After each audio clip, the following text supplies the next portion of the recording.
Red Bull is the first of the big three Formula 1 teams to reveal its 2021 Formula 1 car. The Red Bull RB16B carries the hopes of neutral Formula 1 fans wanting a fight for the World Championship. But while it has kept its cards close to its chest with a launch specification that reveals few changes, there are some telling details on show. As the B designation indicates, like all 2021 cars, it's an evolution of last year's machine. Red Bull changed its front-end concept with last year's car, but there were limitations in low-speed corners that forced the team to give away a little of its strong high-speed performance to make the car more consistent overall. But even then, it remained tricky to drive.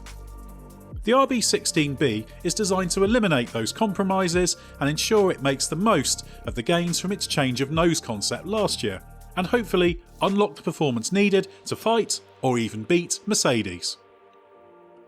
Hit subscribe to make sure you don't miss any of the race's F1 launch season videos, and to know the moment there's something new to watch, hit the notifications bell. The car.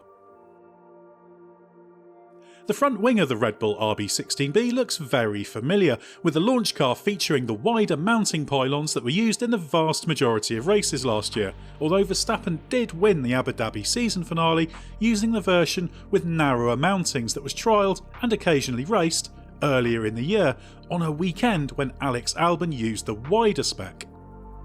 There's also a change to the front brake ducts, with the lower parts on the launch specification car split into two compared to three last year. This is a tidier design, but it is a modular part that can be changed according to the brake cooling demands presented by varying conditions. There are also subtle changes to the barge boards, with the row of teeth at the front of this complex multi-dimensional component increased from 7 to 8 parts. The launch image also suggests that these are more swept back than last year's car, although the angle could prove to be deceiving. Changes to the barge boards and the aero parts underneath the nose, which are difficult to see clearly in the launch images but do potentially hint at a change in the shape of the cape, could be critical to the success of the car, given Red Bull's struggles to extract the most from its switch to the narrow nose in 2020. Just behind the barge board, there's also an extra element on the surface of the floor, so there are now 5 elements underneath the RE in Red Bull rather than 4. Further back, you can also see the mandated floor changes for 2021, with the slots no longer allowed and the triangular cut meaning the floor tapers inwards towards the rear wheels. As expected, the rear bodywork appears to be even more tightly sculpted around the new specification Honda power unit, particularly where the side pods swoop down towards the floor. It's difficult to see exactly how significant the change is from the images released so far, but that will become clear soon enough. Honda also gets increased prominence on the car's livery, taking former title partner Aston Martin's slot on the rear wing. There's likely to be plenty more detail revealed when the Red Bull RB16B hits the track for the first time on a promotional day at Silverstone on Wednesday. If so, we'll be back with another video taking a look at anything new that's revealed. Honda hopes. However good Red Bull's RB16B is, it needs a Mercedes matching engine to mount a championship challenge. Honda has got closer in recent years but never quite hauled itself onto Mercedes level, and even professed itself surprised by Mercedes' gains for 2020. In response, Honda decided to up the ante for 2021. Yes, this is the final year of the Japanese manufacturer in F1 before it walks away. But its final engine of the V6 turbo hybrid era is an all-new design brought forward from 2022. Since the worst of its McLaren criticisms a few years ago, Honda has been quiet and reserved when it comes to discussing its technical progress. But we do know this is being talked about as a radically upgraded design, with improvements to the combustion engine, turbocharger and energy recovery systems. It's the biggest year-on-year change for Honda since it fundamentally changed the layout of its engine for 2017 and is new in almost every area. Honda is wary of the reliability concerns that come with such a massive reworking of the engine, but it believes the performance gains are worth the risk.